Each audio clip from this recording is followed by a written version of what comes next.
আপনারা দেখেছেন NEET Yuji 2026 এই বছরের যারা এই ডাক্তারি পড়াশোনার জন্য এই পরীক্ষাটা বসা অত্যন্ত বাধ্যতামূলক। ভারতবর্ষের একটা অত্যন্ত গুরুত্বপূর্ণ একটা প্রবেশিক্ষা পরীক্ষা। এই পরীক্ষায় আমরা দেখলাম যে নিট ইউজি পরীক্ষায় ব্যাপক কেলেঙ্কারি।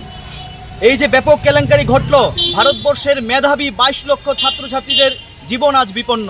আপনারা বিভিন্ন পত্রপত্রিকায় লক্ষ্য করছেন তাদের পড়াশোনা, তাদের পরিশ্রম, তাদের মেধা এই যে আজকে চুরমার হয়ে যাচ্ছে, তার জন্য কারা দায়ী?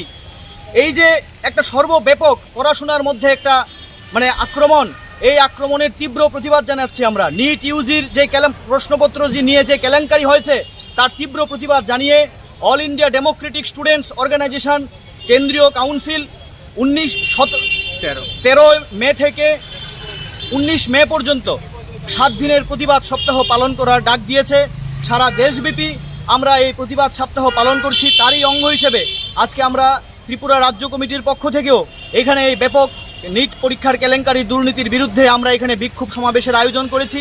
আমাদের স্পষ্ট দাবি যে এই সমস্ত, যে শুধু নিট নয়, নিট সহ সর্বভারতীয় ক্ষেত্রে যে সমস্ত পরীক্ষা হচ্ছে, এই পরীক্ষার মধ্যে সমস্ত দোষী ব্যক্তিদের যারা আজকে এই কেলেঙ্কারির সাথে যুক্ত, এই দোষী ব্যক্তিদের শনাক্ত করে দৃষ্টান্তমূলক শাস্তি দিতে হবে জনসম্মুখে।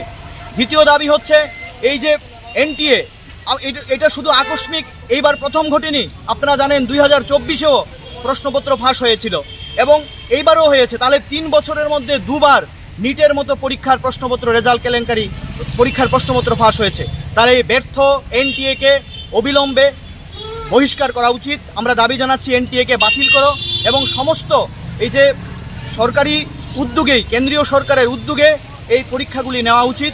এই দাবিতেই আমরা আজকে সরব হয়েছি। সারা দেশব্যাপী আমাদের এই আন্দোলন চলছে, প্রতিবাদ চলছে এবং আজ অত্যন্ত দুঃখের বিষয়, এই যে ঘটনার সাথে যারা জড়িত তাদের কিন্তু আজ পর্যন্ত শনাক্ত করে দৃষ্টান্তমূলক শাস্তি দেওয়া হয়নি।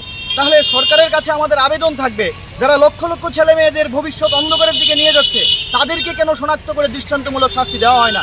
তাহলে এই যে নিটের মতো পরীক্ষার রেজাল্ট এই প্রশ্নপত্র ফাঁসের সাথে সাধারণ মানুষ যুক্ত নয়, নিশ্চয়ই তাতে কোনো কোনো ব্যক্তি, রাজনৈতিক লোক জড়িত থাকতে পারে বলে আমরা দাবি জানাচ্ছি। তাহলে এই জিনিসটাকে শনাক্ত করে দৃষ্টান্তমূলক শাস্তি দেওয়া হোক এবং সরকার আজকে শিক্ষার যে বেসরকারীকরণ চলছে, এই যে কোচিং সেন্টারগুলির দ্বারা আজকে ছাত্রছাত্রীরা আজকে আক্রান্ত হচ্ছে, তাদের কাছ থেকে লক্ষ লক্ষ টাকা আদায় করছে কোচিং সেন্টারগুলো, এগুলিকে বন্ধ করা হোক। এই দাবিতে আমরা এআইডিএসও ছাত্র সংগঠন আজকে আমরা এখানে বিক্ষোভ দেখাচ্ছি। আমি রামপ্রসাদ আচার্য, রাজ্য সভাপতি এআইডিএসও।